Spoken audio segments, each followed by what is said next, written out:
¿Qué tal? Muy buenas. Jueves, 6 de la tarde, otra vez, aquí estamos en las cofradías y hoy os lo decimos por adelantado. Hoy nos vamos a tomar descanso, porque esta noche a las 10 no vamos a tener tertulia, la vamos a dejar para más adelante, pero no queríamos ni podíamos faltar, Jaime Moreno, buenas tardes, a nuestra cita de las 6 de la tarde, a este programa en el que vamos a hablar de cosas muy interesantes. Muy buenas tardes, Fran. ¿Qué tal?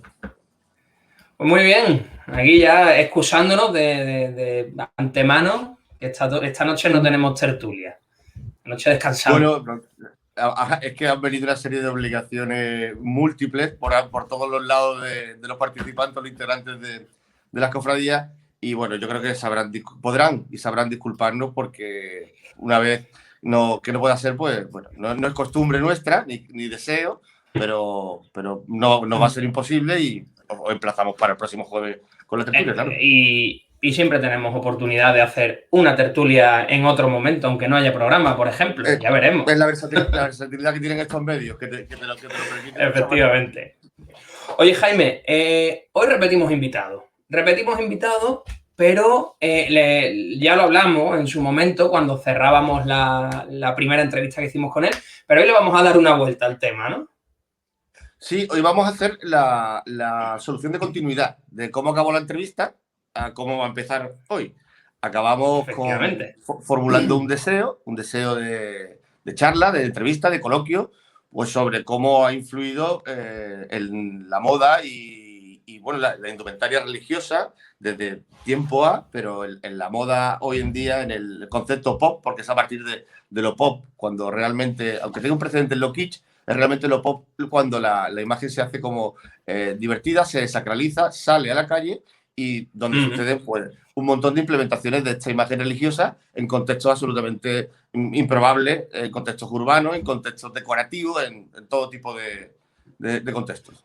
E incluso en el propio contexto de la devoción encontramos quizá algo descontextualizados elementos de moda, por ejemplo, como iremos viendo. Es decir, así es. encontramos...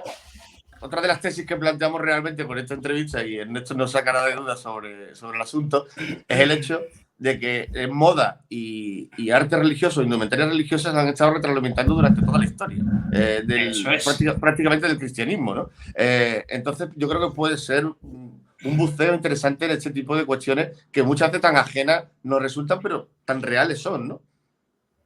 Pues si te parece, vamos a saludar ya a Ernesto Artillo. Muy buenas, de nuevo, bienvenido aquí a las cofradías. Hola, ¿qué tal? Muy buenas. ¿Qué tal? ¿Cómo estás? Estoy encantado de volver, sobre todo porque en esta ocasión, bueno, en la otra también, ¿no? Pero en esta ocasión creo que tengo mucho que escuchar y mucho que aprender. Y bueno, vamos. Encontramos lugares inesperados.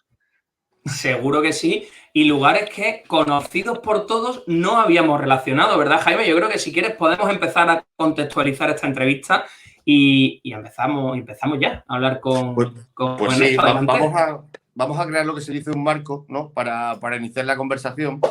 Y es que antes de intentar desgranar pues, este universo, vamos a preguntarte, Ernesto, desde un plano general, ¿cuál es el valor de lo religioso en cualquiera de sus potencialidades, ya sea iconográficas, sagradas, estéticas, para el arte, el diseño y la moda? Cada cual lo hará desde una motivación personal, seguro, pero ¿hay algo de esta iconografía tan potente que une las diferentes motivaciones artísticas del uso de lo religioso?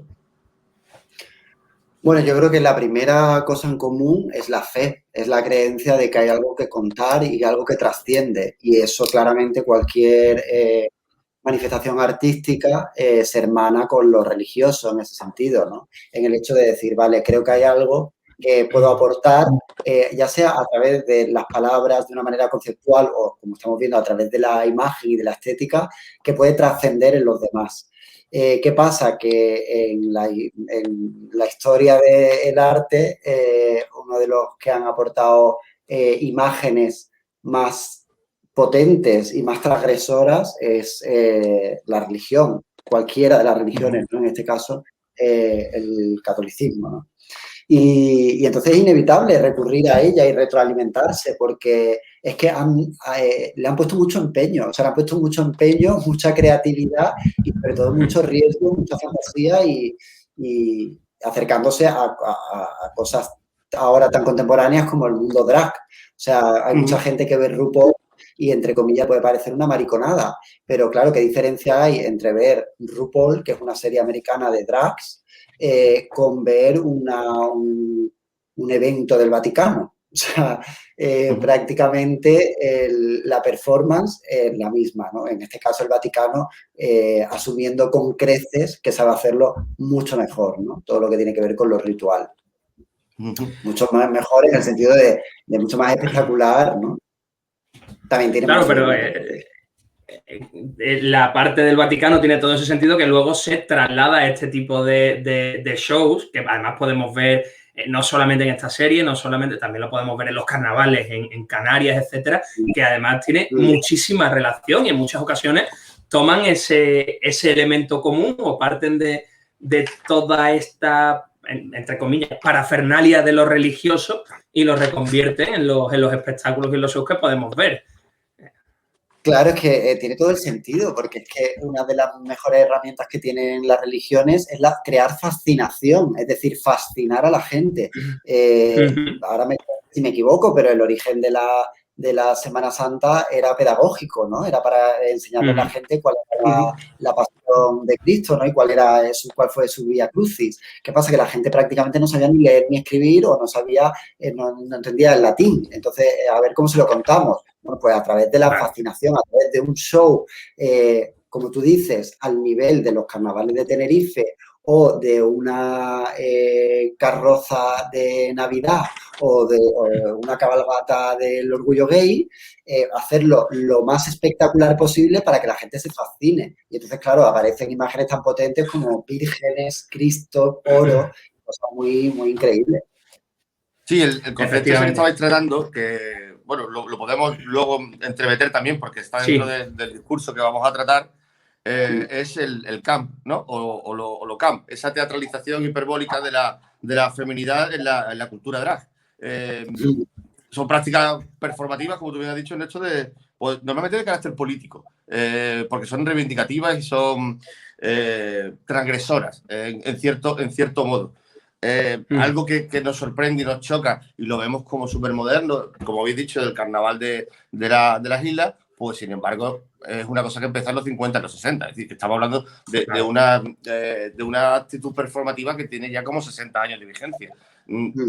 Claro, que ahora está más perfeccionada seguramente. Han cambiado los materiales, han cambiado la tecnología, ha cambiado todo y nos acercamos al concepto de espectáculo que a lo mejor no existía en los 50. Pero, desde luego, el origen del comportamiento, de la actitud performática, estaba ya a mitad del siglo XX prácticamente. Totalmente. Vamos, yo hace poco me han hecho una entrevista y yo decía, me preguntaban qué me parecía los artistas contemporáneos españoles y el circuito que había y tal.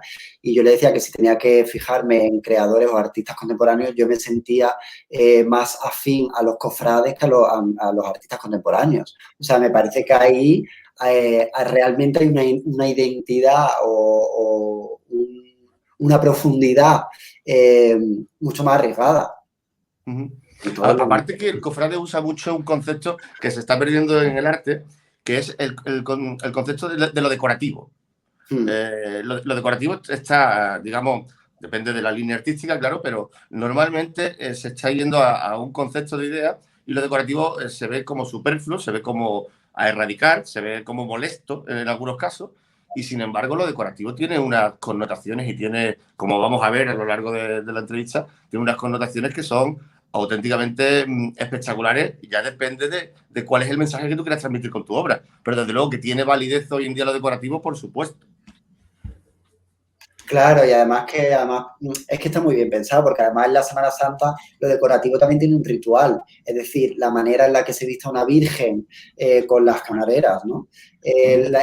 Todo es ya en sí ya es un espectáculo escénico y hay que vestirse de una determinada forma y tiene unos determinados sonidos y unos determinados olores y unos determinados arreglos de flores, ¿no? Entonces, lo enriquece muchísimo. Digamos que el backstage, antes de que salga la diva, ¿no? En este caso, una virgen, lo que hay detrás ya es todo un ritual performativo que pasa de lo privado a lo público. Hay como un camino preparatorio y sacralizado para llegar al fin, ¿no? Y si te parece, Fran, vamos a empezar a enganchar con la historia. Porque esto tiene un proceso histórico que evidentemente nos podríamos remontar mucho más lejos, pero lo vamos a empezar en torno al siglo XVI, si te parece, para entrar en materia. Me encanta, me interesa muchísimo. A ver, si nos vamos precisamente a esas indumentarias, hablando del pasado en España, bueno, conocemos de primera mano este tipo de indumentarias a través de imágenes pues, expuestas en sus templos. El pueblo podía seguir perfectamente la moda de la corte en cada momento, pues la Virgen era vestida precisamente a imagen y semejanza de aquellas damas de la corte. En este aspecto encontramos pues, la severidad de este luto que estamos viendo ahora hasta pues, la ostentación más absoluta. Hoy, en la religión, las imágenes de las vírgenes, las que prestan esas características a la moda, es decir, hemos dado la vuelta a esto. Esta retroalimentación a lo largo de la historia, Ernesto, ¿qué propone? ¿Qué nos quiere decir? Y sobre todo, ¿cuáles son las similitudes y las diferencias que podemos encontrar en estos intercambios iconográficos? ¿Entre la moda, te refieres, entre la moda más escénica o entre la moda misma de la calle? Hombre, entre la moda, aquí la comparación que hacemos es esta comparación, esta moda de la imagen religiosa que se toma prestada de esta imagen de las damas de la corte. Hoy, claro, las damas de la corte como tal serán precisamente esos iconos de los que vamos a ir hablando y lo vamos a ir trayendo hacia acá. Pero ¿cuáles son? Claro, es que hay un hecho realmente fascinante y curioso y también algo desconocido, y es que al intentar hacer un alter ego de la Virgen como reina del cielo, como reina y vestida como reina de la corte, la gente en general, el pueblo, podía seguir perfectamente la moda cortesana a través de las vírgenes expuestas en los altares, ¿no? Entonces, es que es tan absolutamente alucinante esta reciprocidad que ha existido siempre, que ha existido siempre entre moda, arte y religión, que queríamos que nos dejara unas primeras reflexiones.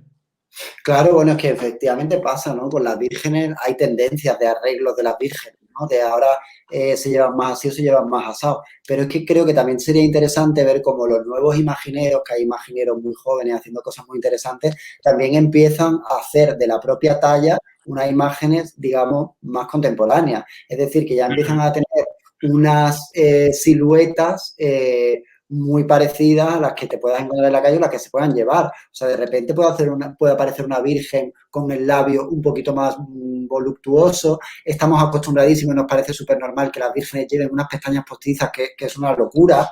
Los cristos también, que ese es otro tema, porque claro, ahora mismo estamos hablando de las vírgenes como esta parte más estética, pero los cristos obviamente no se quedan atrás, ¿no? Con esas melenas larguísimas. O sea, habría muy poca diferencia entre algunos cristos y las melenas que pueda sacar alguna comentarista de Sálvame, ¿no? Que llevan esas ondas muy parecidas. Entonces, efectivamente, yo creo que incluso o cuando se restauran, ¿no? Le ponemos un poquito más de color, un poquito menos de color, o le arreglamos de esta manera, o ahora se llevan estas flores.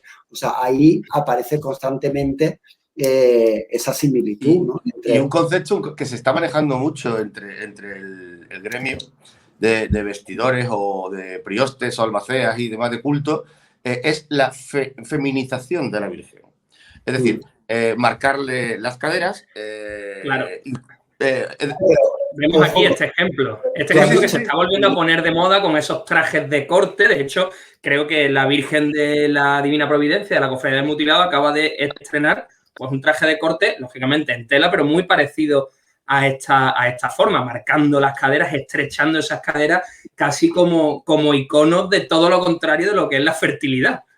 Eso lo voy a buscar, eso es muy interesante, además, como icono de todo lo contrario de la fertilidad, aunque la fertilidad también puede ser, estrechar la cintura, pero también agrandar la cadera, ¿no? De repente, quizás a lo mejor las vírgenes empiezan a parecerse un poco más a Kim Kardashian que a otra cosa, ¿no? Pero tú antes has dicho, Jaime, de una manera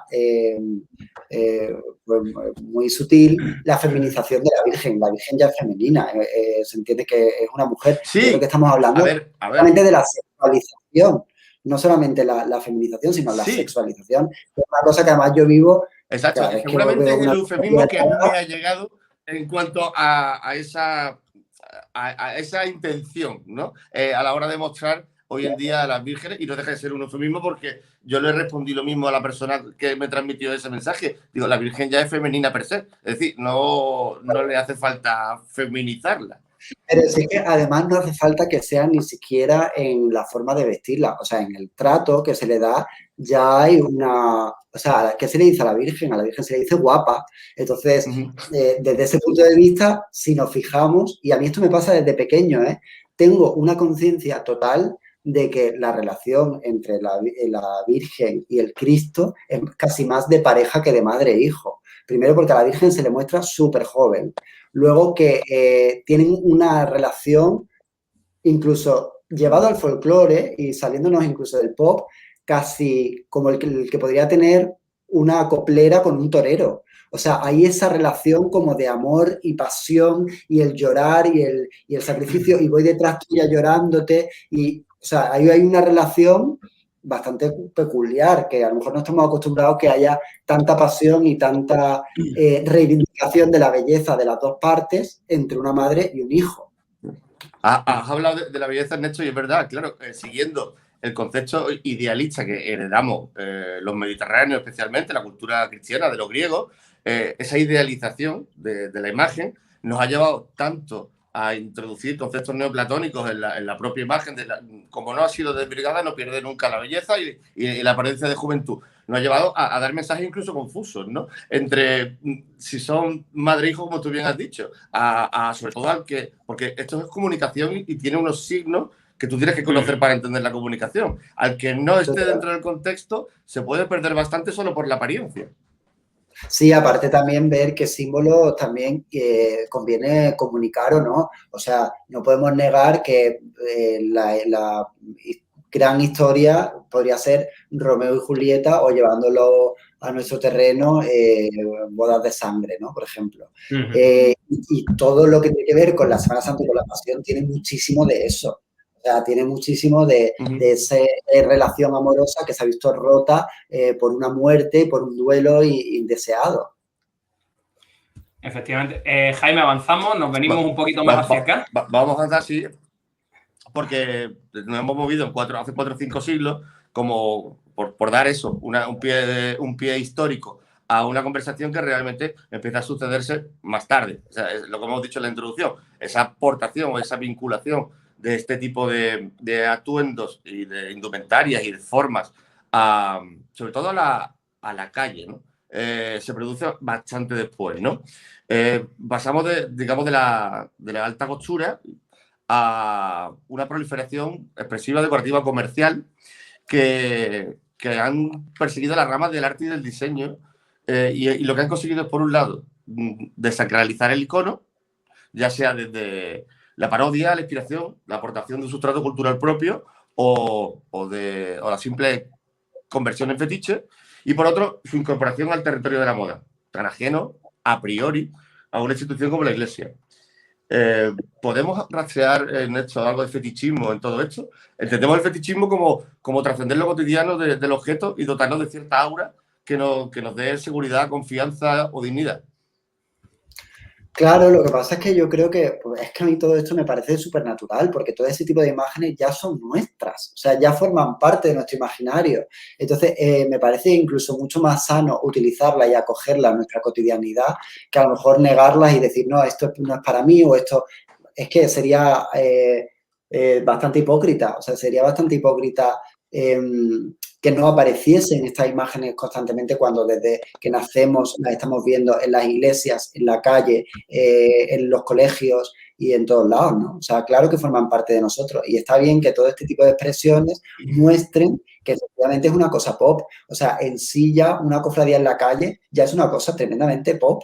O sea, no hay nada más popular que eso, ¿no? O sea, es como... Exacto. Tenemos que unir esos dos conceptos de una forma irremediable. Pop es popular. no Claro, es otra cosa. Y lo popular incluye de una forma definitiva el folclore.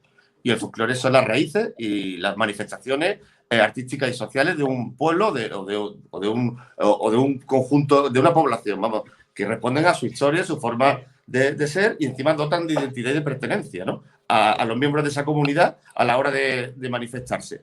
Y eso es pop. Muchas veces nos quedamos en la frivolidad lejana neoyorquina de que pop es Warhol. Warhol es pop porque coge el arte y lo transforma en un medio de consumo masivo. Pero el pop va muchísimo más allá de lo que pueda plantear una serigrafía de Warhol, que ahora la veremos, por cierto, porque si hay un momento donde esta disociación tiene un estallido, es con el arte pop, como tú bien acabas de decir, Ernesto. Que es verdad que tiene antecedentes en lo kitsch. Una cuestión, Jaime, perdón, antes de entrar en eso, me quedo con una cosa, una reflexión, porque estábamos hablando con Ernesto de la importancia de nuestra forma de ser, en cierto modo de lo andaluz o de lo mediterráneo. Y claro, es muy llamativo que, por ejemplo, tenemos este tipo de imágenes, que sí, que es andaluz, que es convertir a la Virgen del Rocío en ese icono pop, pero sin embargo nos vamos al otro lado del charco y nos encontramos a la Lupita, a la Virgen de Guadalupe, también igualmente convertida en este icono. Es curioso cómo, aunque tengamos el germen común, la Virgen de Guadalupe y la Virgen del Rocío estén tan conectadas gracias al arte popular. Bueno, en esto seguro que sabe muchísimo más que nosotros de eso, pero la Virgen, la guadalupana, como le dicen, o la Virgen de Guadalupe, es un auténtico icono fashion en la moda, ¿no? Por eso... Claro, pues fíjate que yo ahí no estoy tan puesto como te esperabas, pero claro, es irremediable, es que es lo que hablábamos, o sea, la Virgen es como el gran fashion icon, en el sentido de que es la que se lo ha puesto todo y la que más ha brillado y la que más ha deslumbrado. Entonces, evidentemente tiene que aparecer de una manera o de otra en cualquiera de las referencias, ya sea a través de Madonna reivindicando el que se siente like a virgin, como en cualquiera de las otras. Lady Gaga también se ha vestido de virgen. John Galliano hizo un final de un desfile con la Virgen del Rocío. O sea, es que forma parte de lo mismo. Aquí la clave, yo creo, para mí, es que intentamos diferenciarlo como si hubieran dos formas de hacerlo y son la misma forma. O sea, en realidad no hay una diferenciación. Si es que, ¿qué hay que demostrar para que sí que te pertenezca esa imagen o esa reivindicación de la imagen de la Virgen? O que no sea para ti. Hay una, ¿cómo se llama? Seguro que vosotros lo conocéis. Hay un bar en Sevilla que es No hay nada más kitsch. El Garlochí. No hay nada absolutamente más kitsch que ese bar, ¿no? Y sin embargo, porque está la Duquesa de Alba, que es otra diva pop, al lado de la Virgen del Rocío, de la Macarena y de todas las que hagan falta. Y claro, es que efectivamente... Bueno, en esto... Hasta un punto en que en ese bar estuvo Uma Thurman y la vistieron de virgen. La vistieron de virgen, que eso ya, claro, eso es total. Y es que pero es que tiene todo el sentido. Ella se vistió, sí, yo he visto esas imágenes que son maravillosas. Uma Thurman, que además es como icono de moda absoluto, en el sentido de que ha creado una imagen como muy, muy particular, ¿no? Y muy divinizada también. Y es divertido y tiene sentido que sea así. Y de alguna manera yo creo que en la calle o toda esa cosa kitsch en realidad hace más de espejo de lo que se supone que no es kitsch, de lo que se supone que es lo formal, que al contrario. Claro, ahí queríamos llegar al tema de lo kitsch como precursor de lo pop. Y es que lo kitsch en ocasiones se considera la pérdida de estilo, ¿no? Es basado en lo que alimenta lo kitsch. El consumo acelerado, el fetichismo, esa alienación posesiva o todo a la vez, que también puede ser, ¿no? El pop art, sin embargo, le dio al kitsch una carta de naturaleza estética como sobre atracción y diversión que provocaba la obra de arte. Pero claro, lo kitsch, quien sacó realmente a los iconos de los templos para insertarlo en la sociedad fue lo kitsch. Y la pregunta que yo te diría es que si es la posmodernidad que siempre propuso la separación entre el afecto y la valoración de los objetos en detrimento de la experiencia inmediata, quien decididamente apuesta por el consumo del arte religioso. Perdón, esta última pregunta no te he escuchado porque se ha cortado un poco. Vale, bueno, más o menos es que la posmodernidad que siempre ha diferenciado lo que es el amor por el objeto en detrimento, o sea, la posmodernidad defiende el consumo inmediato en detrimento de la valoración y el amor por el objeto. Si es la posmodernidad a partir de su surgimiento, después del pop, probablemente, lo que nos lleva a hacer categoría lo kitsch y hacerlo absolutamente social, comercial y un medio de consumo vital, ¿no? Y sobre todo para ciertos sectores y su inclusión en la moda, en el diseño y en todas las... Claro, todo lo que tiene que ver con el consumo y con el dinero también habría que revisarlo en todos los campos. O sea, que como de kitsch es, y esto seguramente sea muy políticamente incorrecto y allá voy, como de kitsch es la nueva tribuna de Málaga.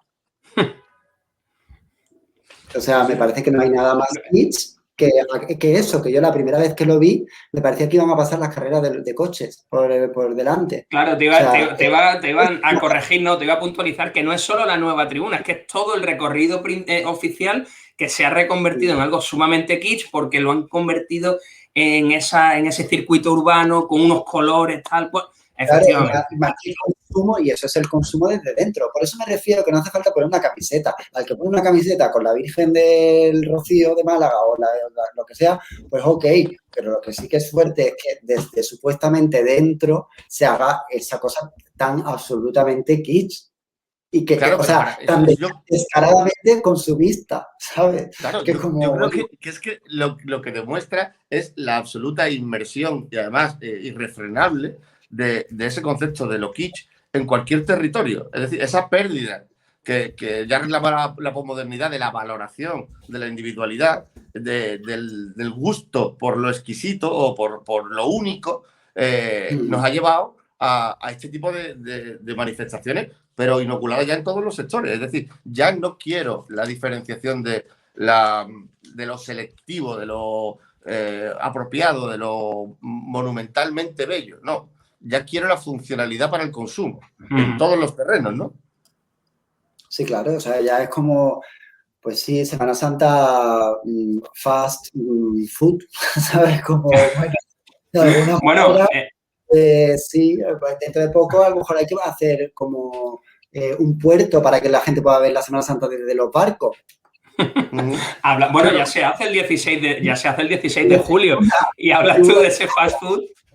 Hablas de ese fast food, pero hace 3-4 semanas hablábamos con Fernando Mañez, el galerista de Magasé, de que estábamos convirtiendo la Semana Santa en una fiesta de Ikea, en la que todo era en consumo y en realización masiva.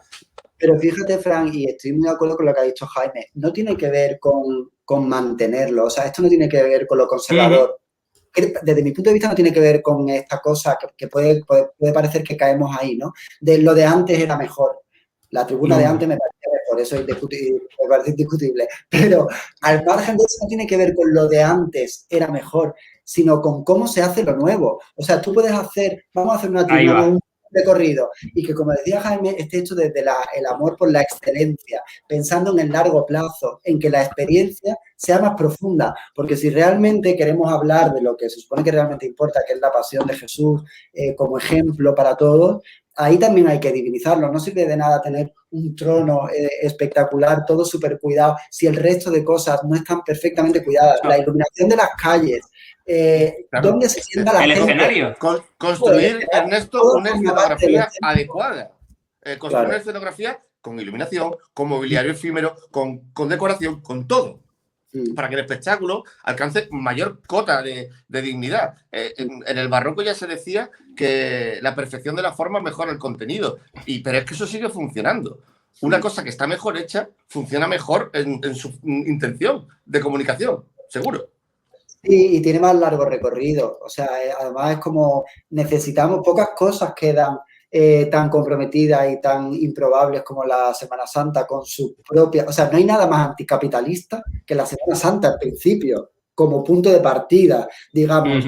Es muy fuerte invertir todo ese dinero en la fe o en el fervor o en tal. Pues, joder, ya que se hace, que se haga como estábamos refiriendo, ¿no? Con absoluto mimo, cuidado, respeto y buen gusto, ¿no? O sea, Sí, mucho que aprender en este de... sentido, y antes de avanzar, Fran, pero como viene a colación y estamos hablando en ese sentido de la banalización, porque es una banalización absoluta de las cosas, se está imponiendo hasta dentro de las propias cofradías, donde no voy a esperar, el concepto de la inmediatez, no voy a esperar 3 años a ahorrar dinero para hacerle una buena corona de un joyero. Le hago una corona para salir del paso que sea efectista, que a lo mejor no es una gran pieza, pero ya tengo corona y ya tengo ceremonia y ya tengo puesta en escena, ¿no?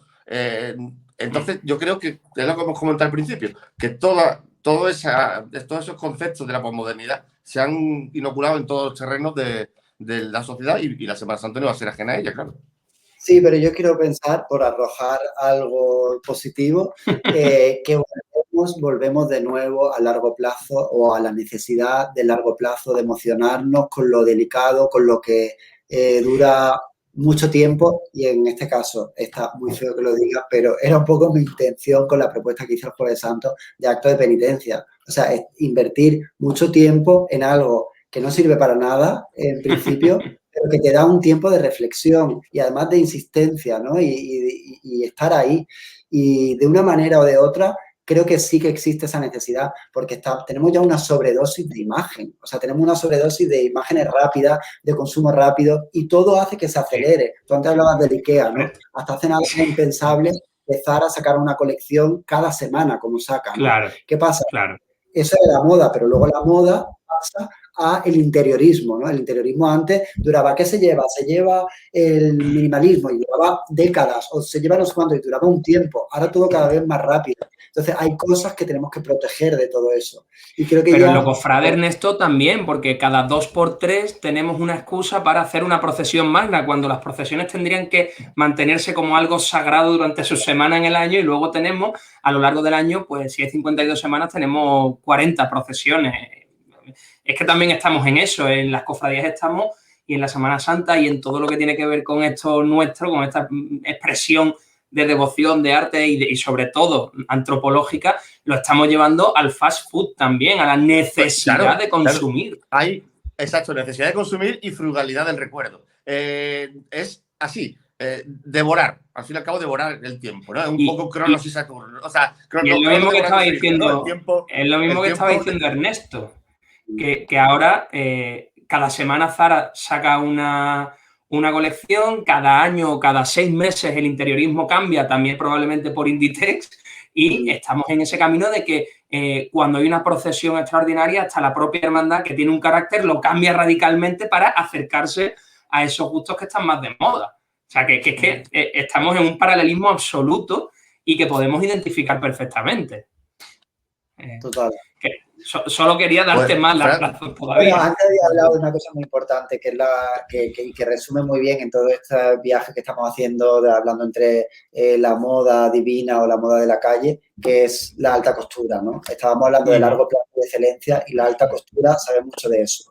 O sea, prendas que se tienen que hacer. Vamos a acabar por ahí, Ernesto. No nos hagas spoiler.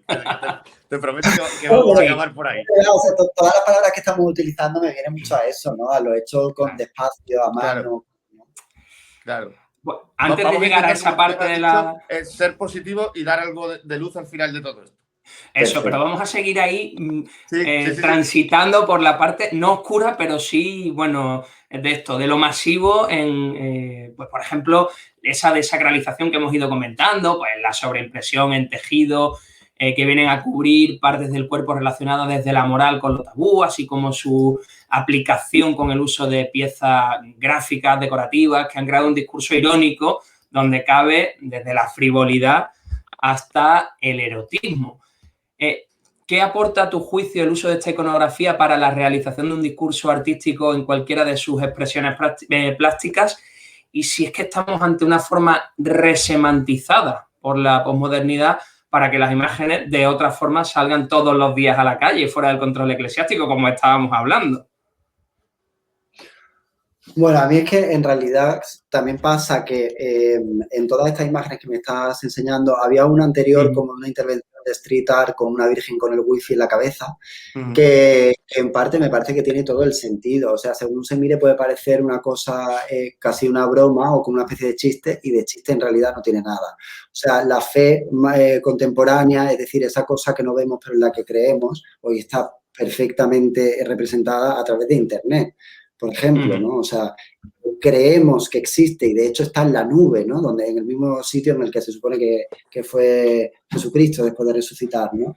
Entonces, todo este tipo de imágenes que te hagan reflexionar a partir de iconos religiosos, si están bien utilizadas, me parece licitísimo. No es, de nuevo, cómo se utiliza, sino lo que quiere decir o lo que viene a trasladarnos. En esta imagen, que creo que son de Dolce & Gabbana, no tengo muy clara la intención. Quizás tiene que ver con que Dolce & Gabbana es una firma italiana y que todos esos símbolos tienen muchísimo más que ver con la forma de vestir que empapa la cultura italiana que con otra cosa. Entonces, desde ese punto de vista, me parece bien que la gente se la pueda poner incluso para salir a la calle.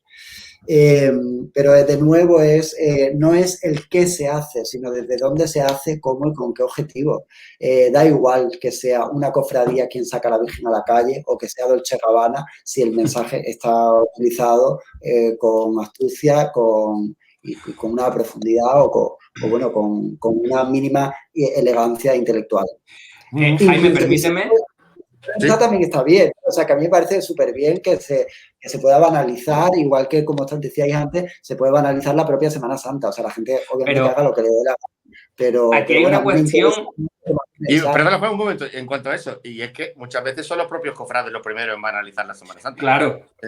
Vamos a hablar con honestidad, ¿no? Sobre el asunto. Claro.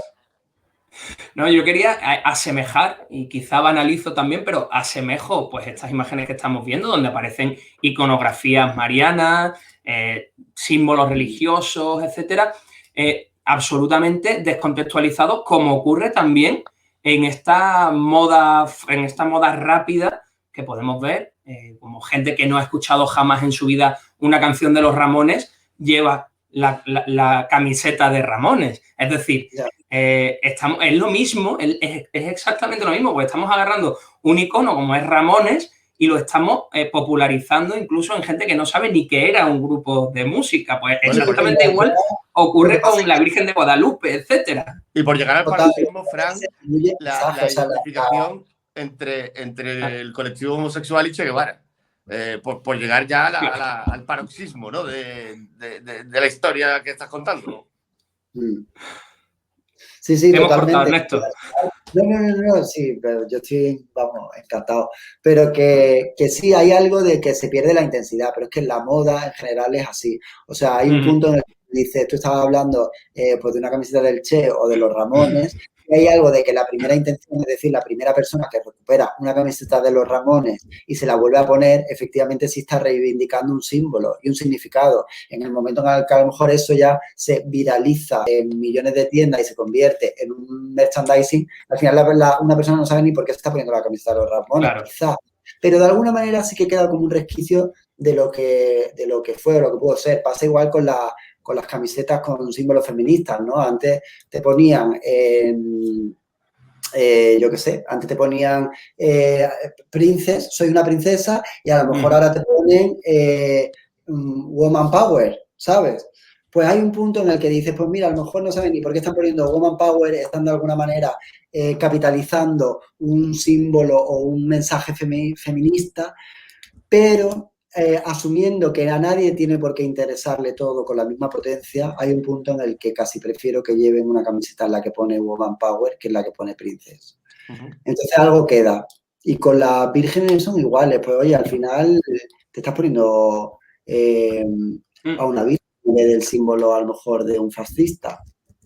Vamos a entrar de lleno ya en un territorio porque hemos teorizado durante un ratito sobre varias cuestiones, pero ahora nos vamos a la práctica, Ernesto. Ahora nos vas tú a desgranar algunas cuestiones que creo que son interesantes a través de las imágenes, ¿no? Porque hemos dicho muchas veces que existen malas relaciones entre la Iglesia y la modernidad, ¿no? pero sin embargo encontraron un punto en 2018 de unión en el Museo Metropolitano de Nueva York con una exposición titulada Cuerpos Celestiales, la moda y la imaginación católica, donde el propio Vaticano participó a través de préstamos de numerosas piezas y algunas de un muy elevado, una muy elevada importancia artística e histórica, ¿no? Estoy recordando ahora una tiara, de triple corona, con pedrería de verdad, no simulada. Estamos hablando de esmeralda, zafiro, rubíes y demás. Entonces, estamos hablando de una pieza que digna de un museo y además elevado, ¿no? Bueno, este encuentro reveló cómo la imaginería católica había dado forma a innovadores diseños durante el siglo XX y el principio del XXI. Te vamos a mostrar algunos ejemplos para luego centrarnos en la figura de la Virgen. Pero primero vamos a ver, pues, este es Versace. Después, ya lo hemos visto antes, Dolce & Gabbana. Bueno, este es otro estilo, Dolce & Gabbana, que se apropia de un mosaico de una iglesia bizantina, y este traje, por ejemplo, de Valenciaga, ¿no? ¿Cómo ves tú esta primera interacción entre lo religioso y la moda y el diseño? Y luego ya pasaremos al gran icono de la Virgen María. A mí me parece maravilloso todo lo que has puesto, menos el de Dolce & Gabbana, que quizás me interesa menos porque me parece más obvio. Me parece fantástico y me parece que tiene todo el sentido. Pero yo frente a esto diría que tú antes decías, a lo mejor hay una relación un poco de conflicto entre la Iglesia y la modernidad. La modernidad, en este caso, abanderada por la moda, en este caso, ¿no? Pero claro que hay un conflicto, obviamente hay un conflicto, porque a la Iglesia no le debe de interesar nada, o sea, le debe parecer una idiotez al lado de lo que llevan haciendo. Sí, o sea, aquí en este caso, para mi gusto, lo moderno sería la Iglesia, claro. Sí, sin embargo, en esto, ¿cómo valoras tú desde tu punto de vista, que como diseñador, como artista, como fotógrafo de moda, cómo valoras tú esa participación absolutamente implicada de la Iglesia en esta exposición? También hay que decir que la mayoría de los diseñadores que exponían eran de tradición católica, la mayoría, no todos. Claro, pero me parece que por supuesto que tiene todo el sentido. ¿Cómo no va a estar ahí si han puesto tanto empeño, ¿no? Y si han inspirado a tantísima gente. O sea, yo me imagino que la carta que tuvo que enviarle la comisaria de la exposición o quien fuera, tuvo que ser muy sencilla. Creo que era Bolton el comisario, era una persona... ¿Quién era? ¿Quién era? Bolton creo que se llama de apellido, el comisario.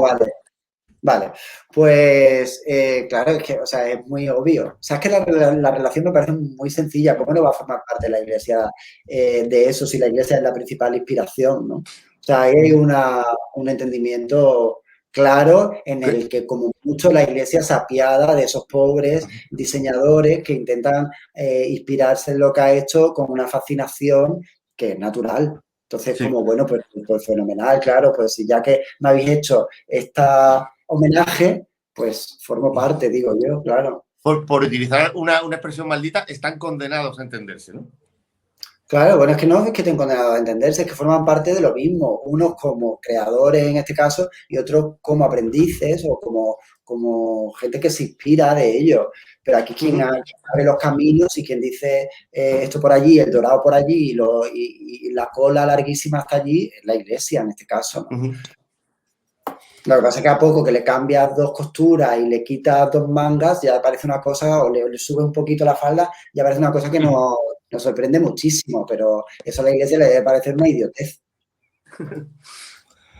Jaime, vamos avanzando y ya yo creo que es el momento de que entres a comentarnos y que entremos a hablar de esa figura central que es la Virgen María. A ver. Adelante, vamos allá. Pues mira, en este aspecto, es verdad, sin duda la Virgen María, pues ya sea en su iconografía de Gloria o Dolorosa, el centro. El modo de componer las prendas, el uso de algunos de sus atributos iconográficos, especialmente la corona, ha llegado a mimetizar en algunos casos las propuestas de la moda con la realidad religiosa y la cofrade por extensión. Hacemos lo mismo, vemos por orden algunas imágenes y, bueno, este es de John Galliano, me parece, sí. Sí, este es de Galliano. Es de John Galliano. Este es de la Cruz. O sea, el de la Cruz, este era el que yo me refería antes, que es el de la Virgen del Rocío. O sea, esto es una preciosidad. El de la Cruz. Luego tenemos uno de Ricardo Ticci, que es este. Y luego he rescatado otro que no es de esta exposición, pero es de un diseñador chileno muy interesante, que es Ricardo Oyarzún, que también trabaja muchísimo en este sentido, ¿no? ¿Qué valoraciones podemos hacer en de una torno? manera menos literal, ¿no? Te quería preguntar, Ernesto, que qué valoraciones podemos hacer viendo estas imágenes y si quieres desgranar alguna en particular sobre conceptos como la inspiración, la recreación o la mímesis. Sí, pues efectivamente lo que tú dices. A mí lo que me interesa más en este caso, quizá yo entiendo la fascinación, la mitad, bueno, la mayoría de los que han hecho estas reinterpretaciones, que en muchos de los casos, menos en el último que has enseñado, yo lo hablaría más casi como copia, porque es una cosa muy, muy literal. Lo que han hecho es decir, a mí esto me fascina y lo coloco prácticamente como está, ¿no?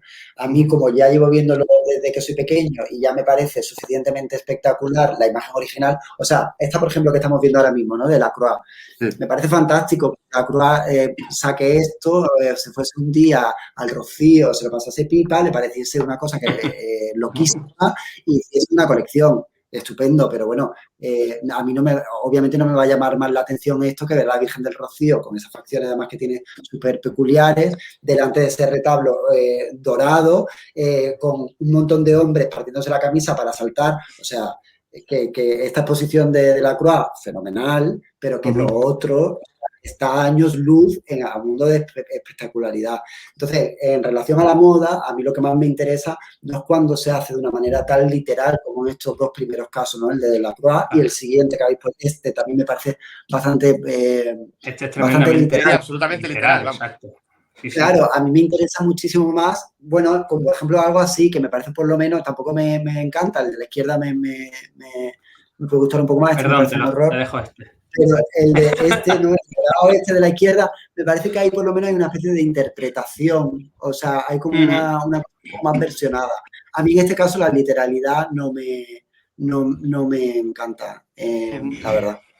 Claro, pero incluso cuando doy clases en la universidad o lo que sea, en algunas escuelas de diseño y tal, intento evitar esa literalidad por todos los medios. Cuando es la nuestra propia, evitarla porque no tiene interés. O sea, cuando tú, da igual de cuál sea la disciplina, ¿no? Si tú te vas a copiar algo, porque al final esto es una copia, sube la apuesta, ¿sabes? Y en los casos anteriores, pues obviamente no se ha subido la apuesta, porque le falta de todo. O sea, le falta un trono, le falta que ese trono ande al compás de una banda. O sea, me deja absolutamente indiferente. Digo, vale, bueno, un guiño, bien. Pero si no puedes subir la apuesta, entonces recréalo. O quédate con la inspiración, coge un solo detalle y maximiza ese detalle, o no, minimízalo, o quítale toda expresión, o hazme pensar, ¿no? A través de la imagen. Sí. La Virgen María también ha sido icono para muchas divas pop. De hecho, acabamos hablando de esto en el programa anterior, Ernesto, y bueno, la forma de individualizarse siendo más o menos lo mismo y la comparación con la individualización de las imágenes de la Virgen a partir de atributos, elementos decorativos, formas de vestirlas. Bueno, más allá del vestuario, la forma de presentarse de las cantantes, como por ejemplo en este caso Madonna o en este caso Rosalía. ¿Qué hay de similitud en lo extraartístico? Es decir, ¿qué nos lleva a establecer estas comparaciones que vemos?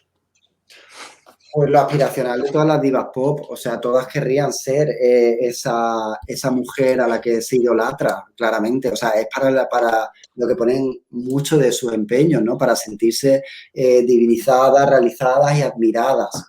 Entonces, es una evidencia. Es como, ¿cómo hago para endiosarme? ¿Cómo hago que la gente crea en mí de una manera fervorosa? Pues aludiendo también a uno de los grandes referentes. Esta me gusta muchísimo, la verdad. Además, es curioso como estamos hablando de la Virgen María, pero vemos dos imágenes de Madonna simulando la imagen de Cristo, aquí crucificada, aquí con la corona de espinas. Totalmente diferente. Se ha reproducido de muchísimas formas, porque es como, claro, es el gran héroe, ¿no? Pasa igual, o sea, da igual que sea la Virgen o el Cristo, ¿no? Es como, bueno, ese decir, es un atrevimiento, desde luego, pero bueno, puede ser un atrevimiento divertido, a veces estético, a veces si hay una apuesta un poquito más fuerte, pues entonces sí que Si hay una apuesta además como de fondo, una apuesta un poco más conceptual, un verdadero riesgo de, oye, no, me pongo esto porque voy a arriesgar o porque creo que tengo una legitimidad divina o porque realmente no, pues entonces es fenomenal, ¿no? Más potencia tiene. Si no, se podría quedar en algo estético. Si vamos en esto desde, por ejemplo, el espectáculo del Like a Prayer de Madonna, ¿no? Aquel escandalazo en Moscú con el clero ortodoxo y demás, que hace ya unos años, y evidentemente la sociedad, como hemos hablado en esta entrevista, corre demasiado y lo devora todo, y todo empieza a perder sentido en cuanto ya lo has hecho 2, 3 veces, ¿no? Ya no tiene absolutamente ni punto de comparación aquello que hizo Madonna con aquello que muestra la Rosalía, porque además ella, su labor, su faceta performática la llevó a todo un concierto, ¿no? Sí, es lo que tú dices, como de, pues justo lo que estás diciendo, como profundizar en algo que se pueda convertir en un discurso. O sea, como herramienta estética funciona, está claro, ¿no? O sea, ¿cuáles son los referentes más fuertes a los que podemos aludir? Pues a la Virgen y a Cristo es una cosa infalible. ¿Por qué? Porque están en el imaginario colectivo del mundo entero y porque ya implica una apuesta de decir, tú me tienes que adorar, que es lo que estás diciendo. O sea, yo me merezco que tú me adores, básicamente, ¿no? Pero si además de eso se potencia a través de lo discursivo, pues entonces, claro, para mí la experiencia artística se multiplica. Claro, claro. Digamos que cobra todo un tono de autenticidad, ¿no? Y no una pose. Sí, también en la imagen que veíamos antes, por ejemplo, de Rihanna vestida como de papa, siendo una mujer y siendo negra, pues en eso ya obviamente es un discurso político. Es una imagen que aunque sea una pose, aunque no haya detrás a lo mejor ninguna palabra o nada escrito, en sí ya es un discurso tremendamente político, ¿no? Porque el vestuario te da esa oportunidad, el vestuario te da la oportunidad de ponerte una camiseta y que no diga nada, y que esa misma camiseta llevada de otra manera o por una persona en concreto o en un contexto determinado sea absolutamente política, ¿no? Estaríamos aquí hablando en hecho de algo cercano. Ahora un montón de colectivos feministas, de monjas. Ahora aquí en Almería hay uno, la verdad que le estoy prestando bastante atención. Y en sí, pues el propio vestuario también sería una buena manera de reivindicar ese lugar, ¿no? Monjas con pantalones, monjas que puedan tener determinados puestos dentro de la iglesia, ¿no? Y para eso la estética también sería un arma muy poderosa. Es muy curioso, Ernesto, que hables de esto porque una de las grandes clausuras de monjas, además de las últimas en fundarse, porque se fundó en 2010, es Jesu Comunio, es una congregación, una orden religiosa que están quiero recordar que estaban en Lerma, son como 200 chicas, sobre todo muchísimas jóvenes, y van con hábito vaquero. Yo no sé si las conoces, pero es súper curioso, llevan un hábito vaquero. Hostia, buenísimo. Sí, señor. Ahora te lo mandaré. Por favor. Jaime, ¿vamos rematando? Cómo en realidad avanzar con excelencia. Ya sea dentro de la iglesia. Ahí vamos a intentar terminar con ese avance, con excelencia. Y es que, estando en la fecha que estamos ya, próximo Pentecostés, queríamos despedirnos con una imagen potentísima, provocada o producida por el diseñador Yves Saint Laurent para una copia de la Virgen del Rocío que está en París, la capilla de Nuestra Señora de la Compasión, y que llegó a procesionar incluso en 1989. Aquí hablamos de la inmersión total del diseñador en lo religioso, la puesta en práctica de su trabajo, de su valía, de su arte en el icono. ¿Cómo valoras este hecho? Y si crees que puede ser un camino interesante para la personalización y para la vuelta a la extrema calidad de materiales, ideas y el nombre y la marca en el mundo cofrade en general y de cofrade, o sea, religioso en general y cofrade por extensión. No, Jaime, esto que me estás enseñando me fascina porque además no lo conocía y estoy flipando, imagínate.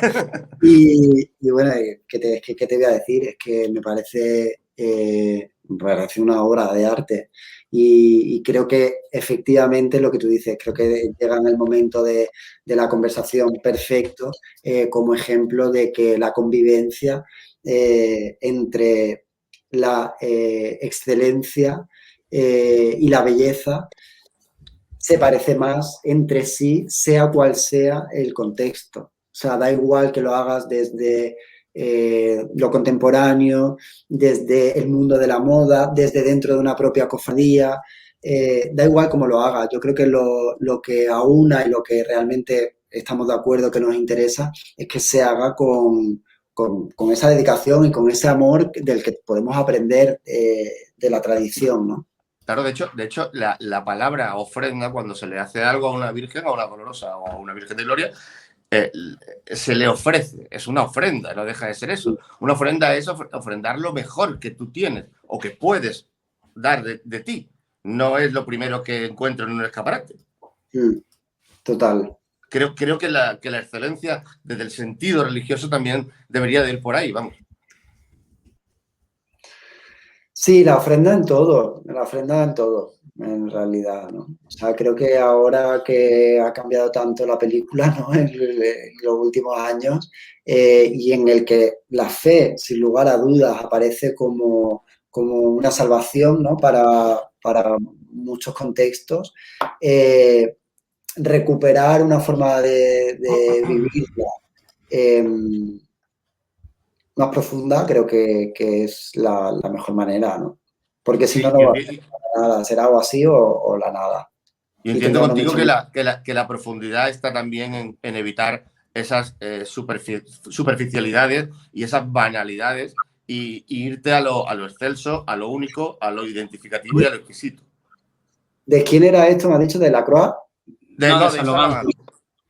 Y es que no puedo parar de mirar lo que se supone que es la corona, que es un enramado maravilloso. Mira, ahí se ve más claro. La historia más o menos, Ernesto, es que el duque de Orleans me parece que le encarga a Saint-Laurent este vestido con todo el atrezo de joyería a esa virgen que está en esta iglesia está muy cerca del Arco del Triunfo de París, a esta virgen, a esta réplica del Rocío, porque que su familiar, no me acuerdo ahora si era su abuela o no sé qué, era muy devota de la Blanca Paloma.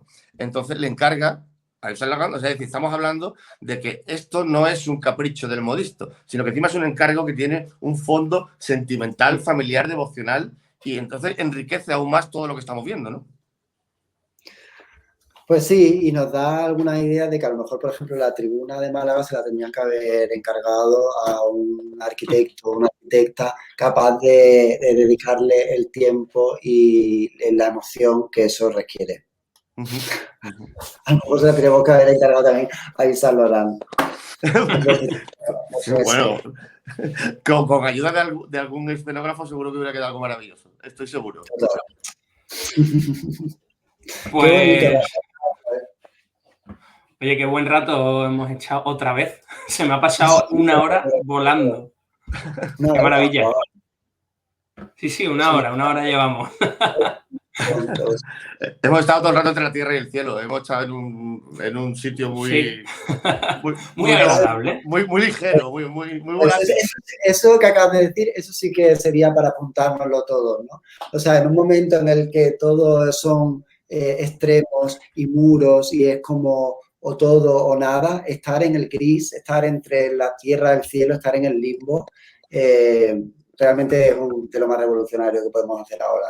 Bueno, hemos visto reflexiones tuyas fotográficas y plásticas ya sobre eso, algunas fotografías en cuanto a las ánimas del purgatorio, en cuanto a la Virgen del Carmen.